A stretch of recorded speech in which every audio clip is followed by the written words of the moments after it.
नमस्कार दोस्तों, welcome back to your own channel Wealth Saga. दोस्तों आज है संडे का दिन और मैं ये इंपॉर्टेंट वीडियो आज के दिन रिकॉर्ड कर रहा हूँ। आई डू नॉट नो कि इस इंपॉर्टेंट वीडियो को रिकॉर्ड करने में मुझे 5 मिनट लगेंगे, 10 मिनट या 15 मिनट, लेकिन एक एक सेकेंड, एक एक मिनट इस इंपॉर्टेंट वीडियो का बहुत ही ज़बरदस्त और इन्फॉर्मेशन से भरा होने वाला है। Without wasting any further time, let's begin. दोस्तों लोग स्टॉक मार्केट के क्रैश से परेशान हैं, लोग क्रिप्टो करेंसी के क्रैश से परेशान हैं, लेकिन रीज़न क्या है उसको मैं समझाऊंगा। पहले तो ये देखो दोस्तों कि 5 मई 2022 को आरबीआई ने 40 बेसिस पॉइंट रेपो रेट को इंक्रीज़ किया था। अब 40 बेसिस पॉइंट मतलब 0.40%। और इसके अनाउंसमेंट के बाद से ही स्टॉक मार्केट में क्रैश शुरू हो गया इंडिया के। अब आपका क्वेश्चन होगा कि 0.40% का रेपो रेट इतना इंपॉर्टेंट क्यों है और ये बढ़ाया ही क्यों गया, समझते हैं। दोस्तों अभी हाल फिलहाल में आपने सुना होगा कि श्रीलंका की इकोनॉमी बिल्कुल ध्वस्त हो चली है। श्रीलंका में पॉलिटिकल टर्मोइल चल रहा है। उसके पीछे रीज़न क्या है? क्योंकि ये दोस्तों ये आपके सामने ग्राफ है जिसमें कि आप देख पा रहे हैं कि श्रीलंका की इकोनॉमी में इन्फ्लेशन कितनी तेज़ी से बढ़ रहा है। We are comparing 13 Asian economies और जो टॉप पे इन्फ्लेशन चल रहा है वो है श्रीलंका में। और श्रीलंका में इन्फ्लेशन बढ़ा क्यों है? क्योंकि वहाँ पर इन्फ्लेशन को कंट्रोल करने के लिए एडिक्वेट मेजर नहीं लिए गए। One Indian rupee constitutes 4.64 Sri Lankan rupee, और ये बढ़ा कब है? रिसेंटली, हाल फिलहाल पिछले 3 महीने में ये आपको जो डाउनफॉल दिखाई पड़ रहा है श्रीलंका के वैल्यूशन में, श्रीलंका के रुपये के वैल्यूशन में, ये आपको बढ़ता हुआ दिखाई पड़ रहा है। और अगर श्रीलंका में इन्फ्लेशन को कंट्रोल करने के मेजर नहीं लिए गए, इसकी करेंसी और भी डिवैल्यूएट होती चली जाएगी। रीज़न क्या है दोस्तों? दुनिया भर के लोन्स श्रीलंका ने ले रखे हैं इतने हेवी डेट के चलते, जिसको कि श्रीलंका रीपे नहीं कर सकते। और कोविड के बाद श्रीलंका में टूरिज्म भी ऑलमोस्ट ख़त्म होने के स्टेज पे आ गया था, जिसके चलते उनकी इकोनॉमी बुरी तरह से सफ़र कर रही है।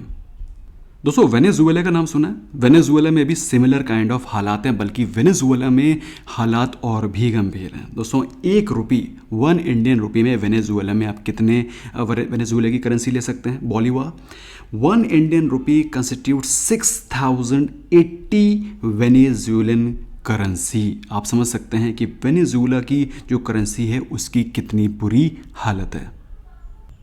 सो मैं आपसे क्वेश्चन पूछना चाहता हूँ, just a wild guess. Video को पॉज करो, मुझे बताओ कि इंडिया में जो इन्फ्लेशन चल रहा है 7.79%, इंडिया का जो रिटेल इन्फ्लेशन है वो 7.79% पे चल रहा है। मैं आपसे पूछना चाहता हूँ, जस्ट एक वाइल्ड गेस, कि वेनेजुएला में इन्फ्लेशन कितना बढ़ गया होगा?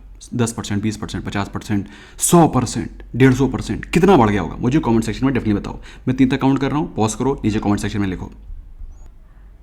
सो दोस्तों आपको जान करके हैरानी होगी, जो वेनेजुएला में इन्फ्लेशन बढ़ा था वो 2, 3, 4, 5, 40, 60, 80, 100, 200% नहीं बढ़ा था। You will be surprise to know कि वेनेजुएला में जो इन्फ्लेशन बढ़ा था दिस इज द वैल्यूएशन जितना कि वेनेजुएला में इन्फ्लेशन बढ़ गया था, in lakhs, not lakhs, it's in fact is in crores. कितना इन्फ्लेशन वहाँ पर बढ़ गया है और उसके पीछे रीज़न क्या है? गवर्नमेंट के द्वारा ना लिए जाने वाले स्टेप्स। अगर गवर्नमेंट इन्फ्लेशन को कंट्रोल करने के स्टेप्स नहीं लेगी, इन्फ्लेशन बढ़ता चला जाएगा और अल्टीमेटली इफेक्ट कहाँ पड़ेगा? अल्टीमेटली इफेक्ट पड़ेगा उसकी करेंसी पे। आज जो समोसा आप 2 रुपये का खा रहे हैं, अगले दिन शॉप पे जाएंगे वो 4 रुपये का होगा, अगले दिन परसों जाएंगे तो वो 10 रुपये का होगा, फिर उसके अगले महीने जाएंगे तो समोसा जो आज 10 रुपये का है वो हो सकता है 10,000 रुपये का हो। आपको लगेगा व्हाट द हेल, एक समोसा 10,000 रुपये का? That's what has happened in Venezuela.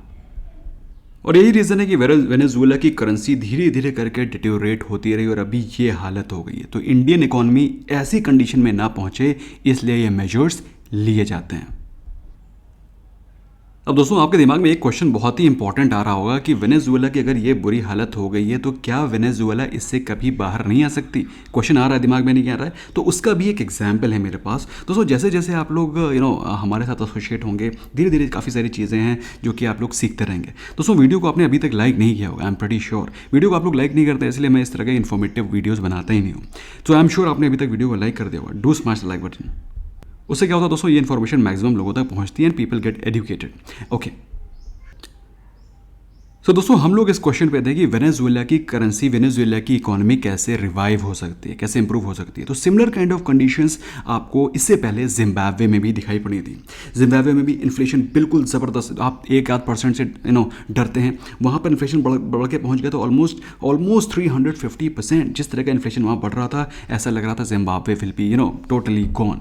लेकिन वहाँ की गवर्नमेंट ने कई सारे स्टेप्स लिए, कई सारे मेजर्स लिए, जिसमें कि एक बड़ा मेजर ये था कि उन्होंने अपनी पूरी की पूरी करेंसी को ही रिप्लेस कर दिया, रीन्यू कर दिया, एक नई करेंसी लिया है, जिसके चलते उन्होंने कई सारे स्टेप्स लिए। It's not a very easy way of controlling the inflation, however somehow the government manage, और अभी वहाँ पर जो इन्फ्लेशन है वो बिल्कुल कंट्रोल में आ चुका है। सो एक समय था दोस्तों 2020 में जिम्बाब्वे का जो इन्फ्लेशन था वो 557% बढ़ गया। अभी इंडिया में हम लोग 1-8% के इन्फ्लेशन बढ़ने में we start to shout and the kind of inflation Zimbabwe had suffered, और वो इन्फ्लेशन को गवर्नमेंट कंट्रोल में लाई है। तो थिंग्स आर इन प्लेस, सभी चीज़ें हो जाती है, कंट्रोल में हो जाती है, provided government take timely actions. So आपका क्वेश्चन होगा दोस्तों कि हमारी जो इंडियन इकोनॉमी है उसको कैसे रिवाइव या फिर उसको कैसे कंट्रोल में लाया जा सकता है। तो उसके लिए बनाई जाती है MPC, मॉनेटरी पॉलिसी कमेटी, जिसको कि हेड करते हैं गवर्नर साहब, RBI के गवर्नर साहब। इसके अलावा उसमें टोटल मिलाकर के 6 मेंबर्स होते हैं, जिसमें कि एक होते हैं डिप्टी गवर्नर ऑफ RBI। इसके अलावा कुछ इंडिपेंडेंट मेंबर्स भी होते हैं। इंडिपेंडेंट मेंबर्स में दोस्तों 3 होते हैं RBI से बाहर के सिविल मेंबर्स, जो कि अपने एक्सटर्नल मेंबर्स जिसको बोलते हैं, जो कि अपने व्यू, अपने स्टेक को दे सकते हैं। ये होते हैं रिच स्कॉलर्स, और इसके अलावा एक एग्जीक्यूटिव डायरेक्टर RBI के भी होते हैं। तो ये 6 मेंबर्स का कॉम्पोजिशन होता है मॉनेटरी पॉलिसी कमेटी, जो कि स्टडी करता है कि कितना इन्फ्लेशन बढ़ रहा है। और इस स्टडी को हेल्प करने के लिए ऑफ कोर्स ये एक्सटर्नल मेंबर्स रखे जाते हैं, जो कि डेटा और स्टैटिस्टिक्स को कंपाइल करके इस मॉनेटरी पॉलिसी को मॉनिटर करने के लिए डेटा और स्टैटिस्टिक्स को हेल्प करते हैं, प्रोड्यूस करते हैं, ताकि इस मॉनेटरी पॉलिसी कमेटी इस डिसीजन में पहुंच सके कि कैसे हमें इन्फ्लेशन को कंट्रोल करना है। और दोस्तों कंट्रोल करने में 2 इंपॉर्टेंट इंडेक्स काम आते हैं, एक है WPI और CPI। आपने कई बार सुना होगा WPI इतना बढ़ गया है, CPI इतना बढ़ गया है। So WPI stands for wholesale price index and CPI stands for consumer price index.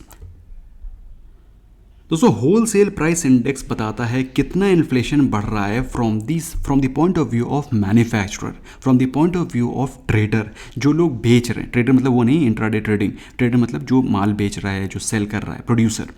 और जो CPI है वो इन्फ्लेशन को उस एंगल से देखता है कि कंज्यूमर के एंड पे कितना इन्फ्लेशन बढ़ रहा है।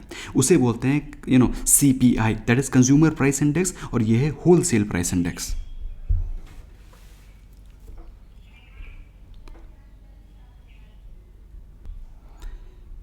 लेकिन 2016 में उर्जित पटेल साहब ने अपनी एक कमेटी का गठन किया, जिसमें of course with the direction of government, और उस कमेटी से निष्कर्ष निकाला गया कि हम लोग, that is RBI will not regulate WPI, RBI will regulate CPI। मतलब CPI को कंट्रोल करने के, CPI को अंडर मॉनिटरिंग करने की कोशिश करेगी, WPI को रिड्यूस या इंक्रीज या उसको मॉनिटर करने की कोशिश नहीं की जाएगी। Aim will B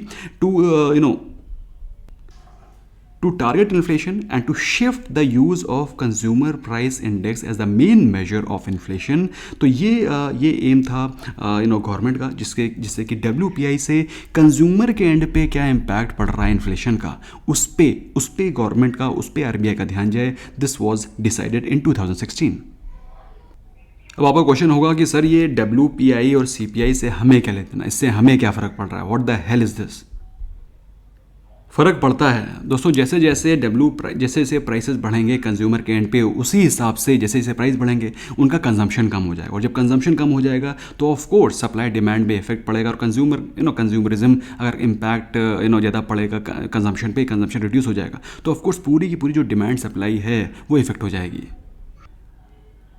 so RBI काम करती है 4% CPI पे, मतलब 4% जो कंज्यूमर प्राइस इंडेक्स है वो रहे 4%। वो दे वांट कि CPI शुड बी 4% रहना चाहिए, प्लस माइनस 2% का वो उनका रेंज रहता है कि प्लस माइनस 2% होना चाहिए। मतलब जो इन्फ्लेशन होना चाहिए that should be around 2 to 6% only. लेकिन अभी भी मैंने आपको बताया इन्फ्लेशन कितना हो रखा है, inflation has risen more than 7%, जो कि उनके दिए हुए मैंडेट से 4 to 6%, 2 to 6% के मैंडेट से ज़्यादा बाहर चला गया है। तो अगर ऐसा होता है तो क्या होता है, ऐसा होता है तो अपने रेपो रेट को बढ़ाते हैं। रेपो रेट क्या होता है, जिस रेट पे RBI बैंक्स को पैसा देती है, और अगर वो रेट बढ़ा देगा तो क्या होगा, RBI अगर रेपो रेट बढ़ा देगा तो क्या होगा कि बैंक्स, दैट इज़ जो हमारे आसपास के बैंक हैं, उनको पैसा कम मिल पाएगा। उनको पैसा कम मिलेगा तो क्या होगा, तो वो पैसा कम लेंड करेंगे। अब पैसा कम लेंड करेंगे तो क्या होगा, मेरे और आपके जैसे लोगों को पैसा कम मिल पाएगा, और मेरे और आप जैसे लोगों को पैसा कम मिल पाएगा तो हम लोग कम पर्सनल लोन लेंगे, कम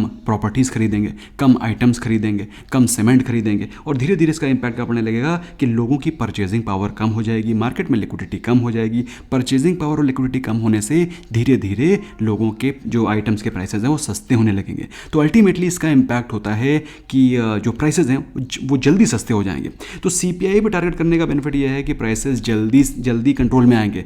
WPI को टारगेट करने का इम्पैक्ट यह है कि प्राइसेस धीरे से जो कंज्यूमर तक इफेक्ट आएगा वो और देर में आएगा। अब चूंकि रिटेल इन्फ्लेशन पहुंच गया है 7.79%, तो हो सकता है रेपो रेट्स को और बढ़ाया जाए in due course of time. The aim will be कि जितना ज़्यादा रेपो रेट बढ़ाया जाए ताकि जो इन्फ्लेशन है वो धीरे धीरे करके 6% की रेंज के अंदर आ जाए। तो दोस्तों ये है एम, जिसकी वजह से मार्केट में पैनिक है, मार्केट में गिरावट हो रही है। आई होप दोस्तों ये वीडियो आपके लिए काफ़ी इन्फॉर्मेटिव होगा, काफ़ी सारी चीज़ें आपको सीखने को मिली होंगी। In case yes, do smash the like button and also share with your friends ताकि उनको भी इस इंपॉर्टेंट इन्फॉर्मेशन का पता चल सके। Bye bye for now.